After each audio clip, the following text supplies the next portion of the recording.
LOC,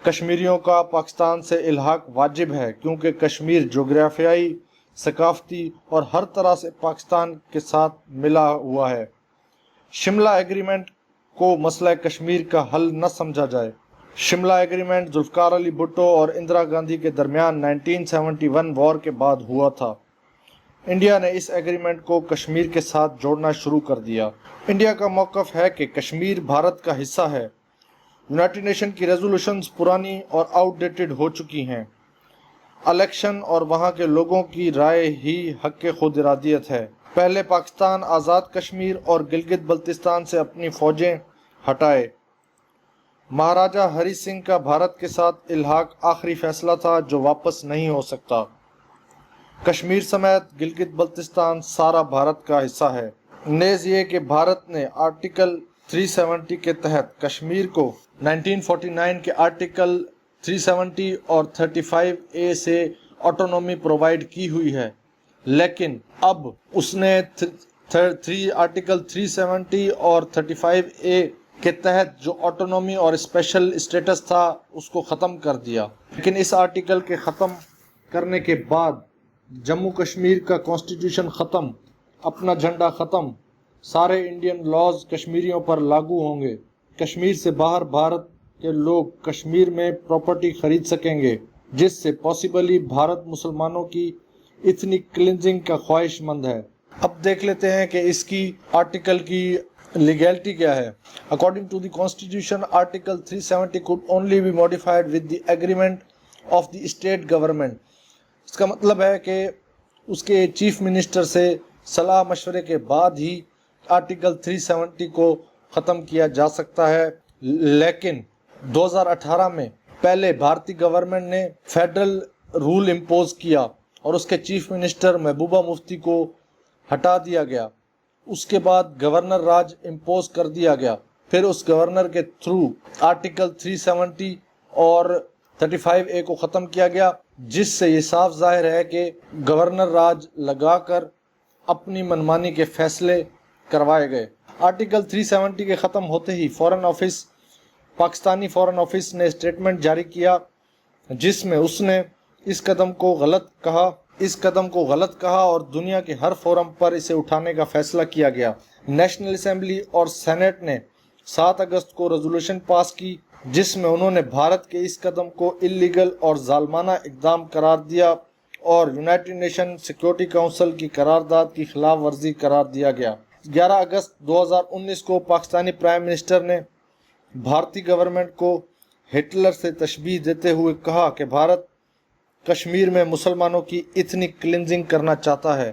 national security committee نے بھارت کے ساتھ سارے سفارتی تعلقات ختم کر دیے۔ اب سوال یہ ہے کہ کشمیر اتنا ضروری کیوں ہے؟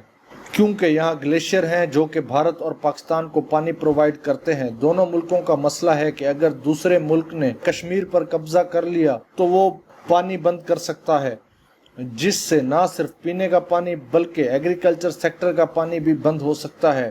پاکستان میں بہنے والے 6 میں سے 3 دریا کشمیر سے اوریجنیٹ ہوتے ہیں اور پاکستان کا ایگریکلچر سیٹ اپ زیادہ تر انہی دریاؤں پر منحصر ہے۔ ویسے تو یہ بہت مشکل ہے، لیکن اگر سوچیں تو مسئلہ کشمیر کا حل نکل سکتا ہے۔ بھارت کے کشمیر پر ظلم و جبر کی وجہ سے انٹرنیشنل پریشر ڈالا جائے اور کشمیر پاکستان کے ساتھ الحاق کر لے۔ دونوں ممالک یعنی پاکستان اور بھارت مان جائیں کہ کشمیر کو الگ ملک بنا دیا جائے۔ جہاں پر مسئلہ ہے یعنی جموں اور کشمیر ویلی، صرف اس حصے کو آزاد کر دیا جائے۔ کشمیر کو چناب فارمولے سے سولو کیا جائے۔ چناب فارمولے کے تحت کشمیر میں جہاں سے دریائے چناب گزر رہا ہے اس کا نارتھ پارٹ پاکستان کو دیا جائے، جبکہ ساؤتھ پارٹ بھارت کو۔ اس سے جموں اور کشمیر سارا پاکستان کے پاس آ جائے گا۔ اس کے علاوہ کشمیر کو یونائٹڈ نیشن سنبھالیں۔ کشمیر کو پاکستان اور بھارت کی ایڈمنسٹریشن مل کر سنبھالیں۔ یونائٹڈ نیشن کو چاہیے کہ وہ پاکستان اور بھارت کے درمیان مذاکرات کا آغاز کروائے اور مسئلے کا مل کر حل نکالیں۔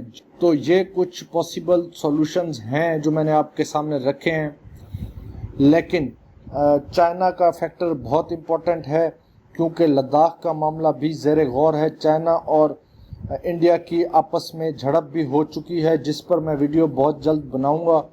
تو چائنا انٹرفیئر کر کے کشمیر کا مسئلہ سولو کروا سکتا ہے. امید کرتا ہوں آپ کو آج کی ویڈیو پسند آئی ہوگی اور آپ کو کچھ سیکھنے کو ملا ہوگا. میرے چینل کو ضرور سبسکرائب کر دیں, کمنٹ کر کے آگاہ کریں کہ آپ کو ویڈیو کیسی لگی, لائک شیئر کرنا نہ بھولیں. نیکسٹ ویڈیو تک اپنا خیال رکھیں گا. اللہ حافظ. پاکستان زندہ باد, پاکستان پائندہ باد. اللہ حافظ.